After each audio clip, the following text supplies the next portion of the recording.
Today I'm going to be talking about why you should not buy fake Instagram followers.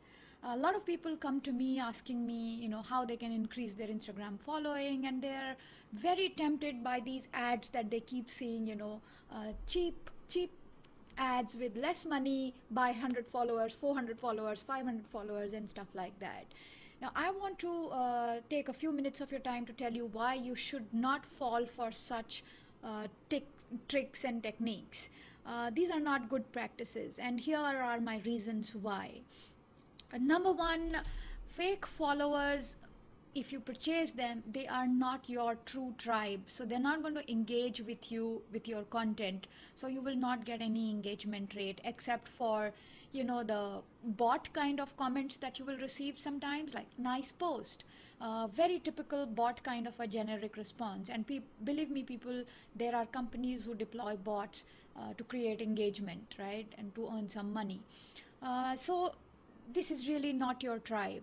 The second reason why you should not invest in purchasing fake followers is that the engagement that you'll receive sometimes is questionable, right? So average rates of engagement vary between anything between 1.5 to 8% depending on uh, the follower count that you have.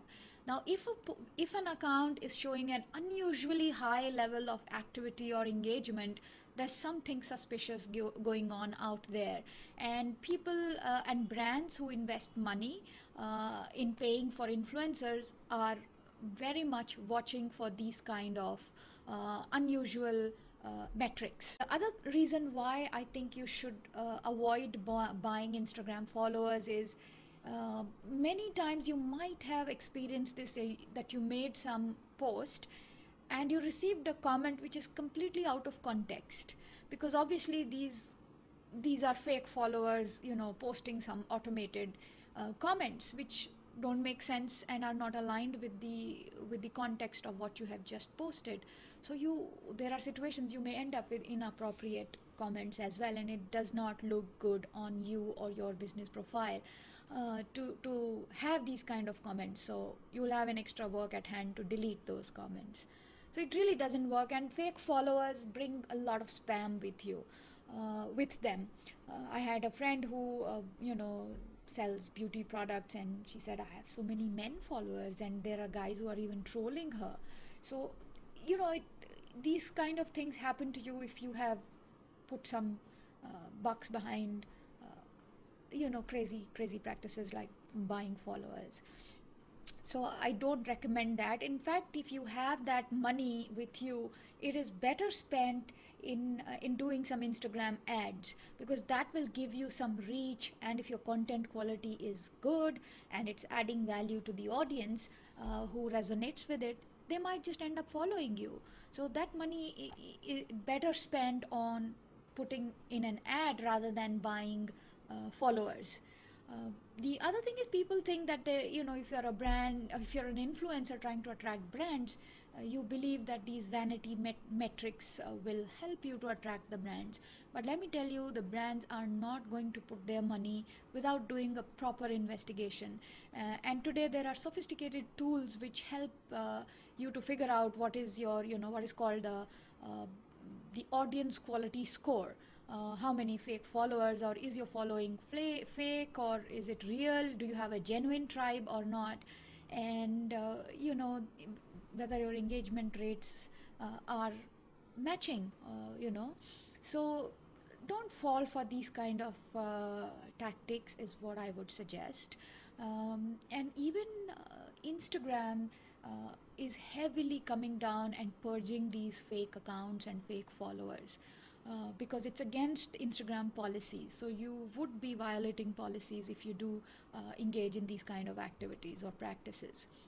And sometimes there are these Instagram pods that you join where they're not really fake bots, but these are people which say, okay, you like my Instagram and I'll like your Instagram back. It's like a give and take kind of communities which people have built just to increase their Instagram following. Now again, maybe it might work to some extent, but I would still say that they may not be genuinely interested in your business, and they are not really the people who are going to convert or buy from you. Of course, there are chances sometimes you may meet like-minded folks through these kind of channels, but that's not something I would big time recommend to put your efforts in. The best practice is really to build it slowly over a period of time, because building a genuine engaged audience takes time. It really takes time, and you have to keep showing up consistently with content that is useful for your tribe, which they want to hear, which they are looking forward to listening to from you in whichever field that you are operating in.